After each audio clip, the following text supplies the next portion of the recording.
Hey everybody, and welcome to week 16. We are almost done. You have the last chapter in the text that we cover, which is chapter 19. And you need to do that assignment associated with it, but that's the last chapter we're going to cover in the text. The only thing left in class is on Monday the 6th.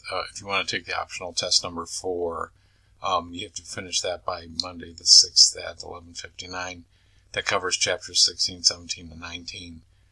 It's like the other tests in terms of the types of questions. And,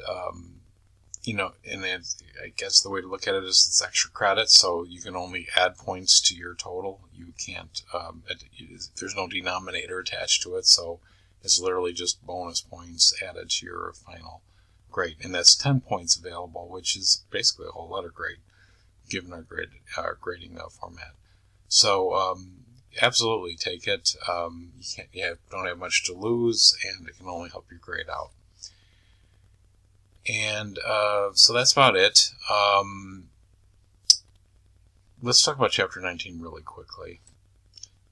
So Chapter 19, it starts to talk about some very creative ways that financial people find ways to structure instruments to investors to help raise capital. So and this is just kind of the tip of the iceberg. It goes quite a bit deeper than this. If you want to learn more about it, absolutely take more finance classes. It gets pretty creative. You don't think of financial people as being necessarily being creative, but they are very creative sometimes. So this gives you an idea. So your learning objectives in Chapter 19, where we cover convertibles, warrants, and derivatives, general categories of different types of tools that will help raise capital for firms. You want to recall that convertible securities can be converted to common stock at the option of the owner. So that's a fairly common way to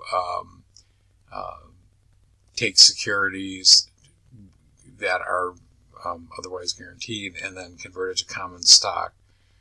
So that's really what convertibles are, and they're very commonly used.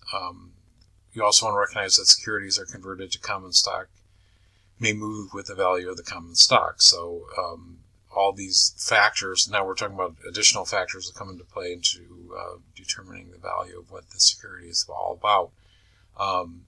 There's other, just look at it as pieces. So the best way to approach this is think about each one of those things as a piece of the puzzle that drives the value. And so, it's not that hard when you look at it that way. You want to be able to explain what a convertible bond valuation is. Again, the bonds being convertible to other types of equity. So you want to compare warrants to convertibles and detail how they are similar, because there's similarities and differences between them. And you explain why accountants require that the potential effect of the convertibles and warrants on earnings per share be reported on an income statement, because, as you can see, it becomes fairly diluted unless you're paying pretty close attention to all what's going on there. Recall that you want to ultimately recall that derivative securities such as options and futures can be used by corporate financial managers for hedging activities. Options are a very common form of compensation, let's say, for top management. I've had options in my past, and they are definitely a good incentive for management to increase the value of the firm for all owners. So anyway, there's a lot that goes on here. So it's an interesting chapter. There's a lot of things going on. Take your time doing the homework. Again, break it down into pieces. I think that helps, and I think you'll do fine. I'll talk a little bit about the test in our final announcement next week, but just know that it's basically on chapters 16, 17, and 19, and a great opportunity for you to bolster your grade. If you have any questions, certainly let me know, and I wish you the very best of luck.